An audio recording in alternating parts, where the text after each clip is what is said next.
Malipayong adlaw nga Sabado kaninyong tanan og happy weekend na sa mga nang day off din ha, sa mga may pahulay human sa usa ka semana nga paghago o pagbudlay alang sa Dios ug alang sa inyong tagsa ka mga pamilya. Tulukibon usab karon ang pulong sa kinabuhi ang ebanghelyo karong adlaw.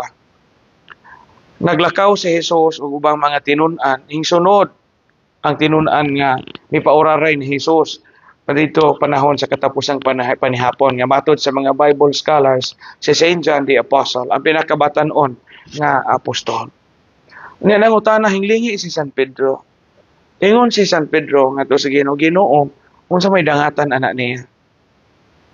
Hintubag ang Ginoo, kung buot ko nga siya magpabiling buhi hangtod sa katapusan o sa kahangturan, sa may labot nimo. Sunod lang nako. Ang gihimo ni San Pedro is normal nga reaksyon sa katawo nga nagpakabana. Pareho po nato, di ba? Magunahuna man ta, unsa po'y dangatan sa mga tao nga gimahal nato sa itong kinabuhi. Magunahuna ta, unsay dangatan sa itong mga ginikanan, kamubuhi pag mga ginikanan. Magunahuna ta, hala, unsaon naman ni si nanay o si tatay, matiguhang na sila, nga puro ra ba talay mga trabaho.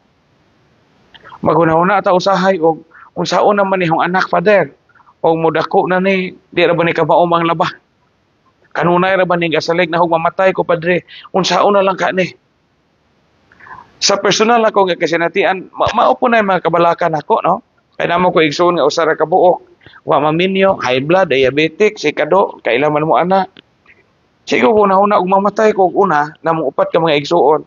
Kisa may maatiman ni kado, kisa may maguna-huna para ni kado. Pero ingon na Ginoong Hesukristo, nga to ni San Pedro, ug buot ko nga mabuhi siya hangtod sa kahangturan, sa may labot nimo, Pedro. Sunod lang nako. Buot ipasabot nga ang Dios sa gid hingpit nga magbubuot na tong tanan. No, di ba? Di man ta makaingon nga I am already secured sa akong future. Kay daghan akong tinigom, dako na kog pensyon, daghan akong memorial plans, daghan akong educational plans. No. Everything lies in the providence of God. Usahay man gani mo ingon ubang ginikanan og paluoy mo father kay wa mo'y mga anak way mo aliman ninyo ini katigwangon. Di biya pud garantiya kay kami mga pari na man may retirement home. Nama biya po mo aliman namo. Na may mga caregivers, na may mga nurses sa cathedral o sa retirement house sa diocese. Napuyuban nga daghang mga anak na po, 12 ilang mga anak. Huwag mo po hingalima kay puro naman to anak sa layo. Ngipasagda na lang ang duha ka tiguwa nga nagkakamang-kamang na intahon. Nga daghang kaing anak, wa na kauli, wa na pakita kay yahay na pod og patigayon sa kinabuhi. Ang punto ni ini nga ang atong pagsalig ibutang gyud nato sa tanan ngadto sa Ginoo. Kay sama sa ebanghelyo karon ingon ang Ginoong Hesukristo, sa may labot nimo, Pedro, sunod lang nako. Sunod lang nako.